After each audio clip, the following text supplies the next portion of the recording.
ಚಿತ್ರದುರ್ಗದಿಂದ ಗುತ್ತಿಗೆ ಮೇಲೆ ನಾವು 18 ವರ್ಷ 20 ವರ್ಷದಿಂದ ನಾವು ಕೆಲಸ ಮಾಡ್ತಿದ್ದೀವಿ. ಆದರೆ ನಮಗೆ ಯಾವುದೇ ರೀತಿ ವೇತನದಲ್ಲಿ ಯಾವುದೋ ಒಂದು 14,100 ರೂಪಾಯಿ ಬೇಸಿಗೆ ಕೊಡ್ತಿದ್ದಾರೆ. 20 ವರ್ಷ ಸರ್ವಿಸ್ ಆದರೂ ಸಮೇತ ನಮಗೆ 16,200 ರೂಪಾಯಿನ ಇನ್ನೂ 200 ರೂಪಾಯಿ ಕೊಡ್ತಿದ್ದಾರೆ. ಬಟ್ ಯಾವುದೇ ನಮಗೆ ಫೆಸಿಲಿಟೀಸ್ಗಳಿಲ್ಲ.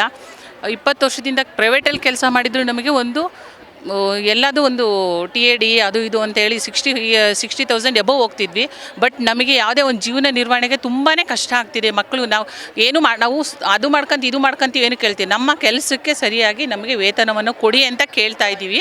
ಕಾಯಮಾತಿ 8 ವರ್ಷದಿಂದ ನಮ್ಮನ್ನು 8 ವರ್ಷದಿಂದ ನಮ್ಮನ್ನೇ ಅಲ್ಲ 8 ವರ್ಷದಿಂದ ಕಾಲ್ಫಾರೆ ಮಾಡಿಲ್ಲ. ಏನು ಮಾಡಬೇಕು ನೀವು ಹೇಳಿ? 20 ವರ್ಷ ಸರ್ವೀಸು ಆಯಿತು, ಏಜು ಮುಗಿತಾ ಬಂತು. ನಾವೇನು ಮಾಡಬೇಕು? ಈಗ ಹೇಳಿದರು ಡಾಕ್ಟರ್ ಮಂಜುನಾಥ್ ಡಾಕ್ಟ್ರು ಬಂದಿದ್ದರು. ಡಾಕ್ಟ್ರಸ್ ಎಲ್ಲ ಏನು ಮೆದುಳಿದ್ದಂಗೆ, ಸಿಸ್ಟರ್ಸ್ ನರ್ಸಿಂಗ್ ಆಫೀಸರೆಲ್ಲ ಹೃದಯ ಇದ್ದಂಗೆ ಅಂತ ಅವ್ರು ಹೇಳ್ತಾರೆ.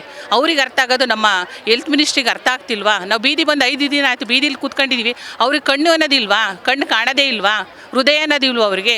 ಹೃದಯ ಅನ್ನೋರು ಸೇವೆ ತಗೊಂಡೇ ಇಲ್ವಾ? ನಮ್ಮ ಹತ್ರ ಸೇವೆ ಏನು ತಗೊಂಡೇ ಇಲ್ವಾ ನಾವು ಇಷ್ಟು ವರ್ಷ ಆದ್ರೂ? ಅವರು ಯಾಕೆ ನಾವು ಇಷ್ಟೊಂದೆಲ್ಲ ಕಷ್ಟಪಡ್ತಿರೋದು? ಹೆಣ್ಮಕ್ಳು ಸಣ್ಣ ಮಕ್ಕಳನ್ನೆಲ್ಲ ಇಟ್ಕೊಂಬಂದು ನಾವು ಬೀದಿಗೆ ಇದ್ದು ಊಟ ಇಲ್ಲ, ಅದು ಏನು ಸಿಗುತ್ತೋ ಅದನ್ನ ತಿನ್ಕೊಂಡು ಬಿಸಿಲಲ್ಲಿ ಇದು ಮಾಡ್ತಿದ್ದೀವಿ. ದಯವಿಟ್ಟು ಸರ್ ನಿಮ್ಮ ಕೈ ಮುಗಿತೀವಿ. ನಮ್ಮ ಜೀವನ ತುಂಬ ಕಷ್ಟ ಇದೆ.